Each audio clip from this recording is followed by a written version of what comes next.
Assalamualaikum warahmatullahi wabarakatuh. Waalaikumsalam warahmatullahi wabarakatuh. Bismillahirrahmanirrahim. Alhamdulillahirrabbilalamin. Saya ucapkan terima kasih kepada Ibu Halimatus Sa'diyah yang telah sudi kiranya menyempatkan waktunya untuk melakukan wawancara pada siang hari ini untuk membahas tentang permasalahan siswa selama ada di kelas. Sebelumnya saya akan memperkenalkan diri saya sendiri adalah Firdaus Al-Ghazali, guru agama di SDN Banyuaju 5, dan di samping saya ini adalah Ibu Halimatus Sa'diyah. Beliau juga guru agama. Kebetulan di sekolah saya ada 2 rombel, jadi untuk saya memegang kelas 1 sampai kelas 6 di rombel A, dan Ibu Halimatus Sa'diyah memegang kelas 1 sampai kelas 6 di rombel B. Untuk mempersingkat waktu, langsung saja Bu Matus, saya ingin memberikan beberapa pertanyaan tentang permasalahan atau yang Ibu alami selama ada di kelas. Ya Bu ya? Ya Pak, silahkan Pak. Oke, terima kasih. Untuk pertanyaan yang pertama, bagaimana Anda biasanya mengatasi kesulitan dalam memahami konsep-konsep yang kompleks dalam agama atau bahasa tertentu, Bu? Ya Pak, biasanya saya itu sering mengambil pendekatan dulu yang berulang, mulai dari membaca ulang, membaca teks, sumber, mencatat poin-poin penting, hingga mencari penjelasan dari berbagai sumber yang terpercaya, dan berdiskusi dengan teman sekelas atau konsultasi langsung dengan guru juga membantu saya mendapatkan sudut baru dalam pemahaman saya sendiri. Jadi pada saat ada permasalahan yang itu berhubungan dengan kesulitan untuk memahami konsep-konsep tentang agama, jenengan sering berkonsultasi dengan teman sejawat gitu ya Bu ya? Oke, terima kasih. Untuk pertanyaan yang kedua Bu, apa langkah-langkah konkret yang sampean lakukan, yang sampean ambil untuk meningkatkan pemahaman mendalam Anda tentang materi-materi tentang agama, Bu?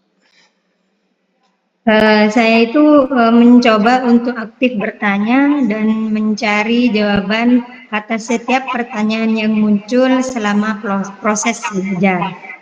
Dan saya juga membuat rangkuman atau min-up untuk mengorganisir informasi dengan baik. Dan juga bisa membantu saya menghubungkan konsep-konsep yang berbeda dan memperdalam pemahaman saya secara menyeluruh. Itu Pak. Oke, terima kasih. Sekarang tentang psikologis Bu, psikologis siswa atau psikologis guru. Itu pertanyaannya, apa strategi Anda untuk tetap tenang dan fokus dalam menghadapi tekanan? Tentunya kan dalam kelas sampean kan akan menghadapi tekanan, entah itu tekanan dari siswa atau itu tekanan dari luar. Bagaimana Anda menghadapi strategi tekanan-tekanan itu, Bu? Ya, saya mengatasi tekanan itu untuk mencoba mengelola tekanan ini dengan cara membuat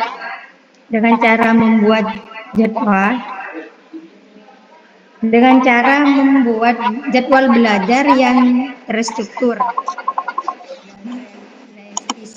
Selain itu, saya juga menyadari bahwa istirahat yang cukup dan aktivitas fisik juga membantu keseimbangan mental anak-anak.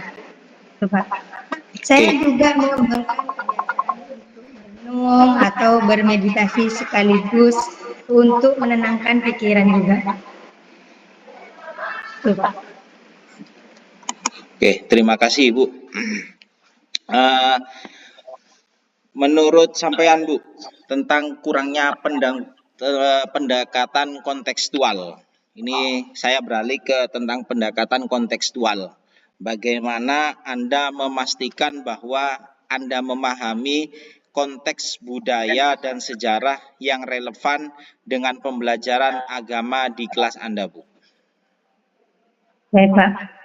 Saya itu aktif mencari bacaan tambahan tentang konteks budaya dan sejahtera terkait.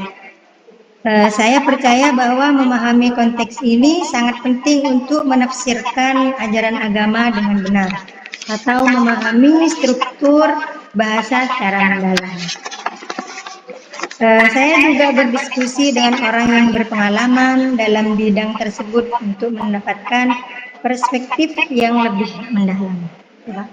Oh, jadi tetap ada hubungannya ya Bu ya antara budaya yang kita tempati seperti kayak ini kan ada budaya tiap-tiap daerah kan pasti ada budayanya masing-masing. Nah, itu ada hubungannya dengan pembelajaran agama yang kita ajarkan sehari-harinya di sekolah. Itu ya Bu ya. Iya. Oke, terima kasih. Sekarang untuk kita lebih mendalam ke tajwid, Bu. Nah, jadi bagaimana Anda melatih keterampilan pengucapan dan tajwid dalam bahasa atau bacaan agama yang Anda pelajari terhadap siswa, Bu? Baik, Pak. Saya itu sering merekam pembacaan yang membandingkan dengan contoh audio dari pembaca yang terampil dalam tajwid.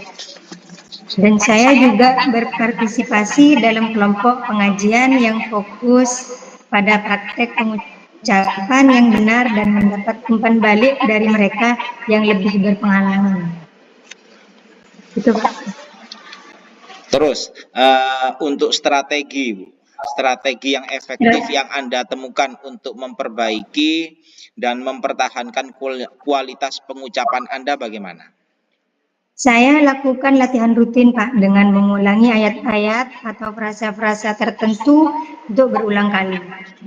Dan saya juga mempelajari aturan tajwid secara teratur dan berusaha untuk mengaplikasikannya dalam setiap kesempatan membaca atau mengucapkan ayat-ayat suci. Oke, terima kasih Bu. Untuk sumber daya, pastinya kan dalam proses pembelajaran kita kan pasti ada sumber daya, entah itu sumber daya dari manusianya sendiri atau anak didik kita atau sumber daya yang kita butuhkan dalam pembelajaran sehari-hari.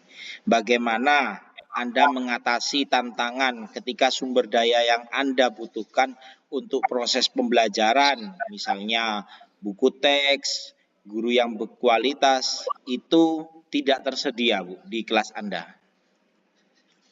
Saya mencari alternatif seperti sumber online, Pak. Terus yang tertibal atau mendiskusikan hal ini dengan komunitas atau teman sekelas saya. Dan saya juga mencari saran dari guru atau mentor di luar lingkungan formal untuk mendapat sumber daya tambahan yang mungkin tidak terlihat di permukaan saya. Gitu. Berarti sumber daya itu memang kita butuhkan ya Bu ya untuk memenuhi kebutuhan pembelajaran kita selama di kelas ya Bu. Ya, Pak. Sekarang untuk motivasi intrinsik Bu. Nah, jadi kan setiap siswa dalam proses pembelajaran itu kan membutuhkan motivasi. Menurut jenengan, bagaimana Anda menjaga motivasi intrinsik Anda dalam pembelajaran agama, terutama ketika tugas-tugas tersebut menjadi sulit atau monoton? Baik, Pak. Saya terus mempertahankan minat saya dengan mencari hubungan pribadi dan spiritual dengan materi yang saya pelajari.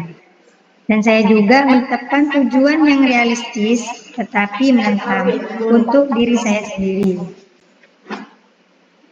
Dan merayakan pencapaian kecil sebagai dorongan tambahan. Jadi sampean memberikan dorongan, memberikan motivasi kepada anak didik ya Bu ya. Ya, Pak. Oke.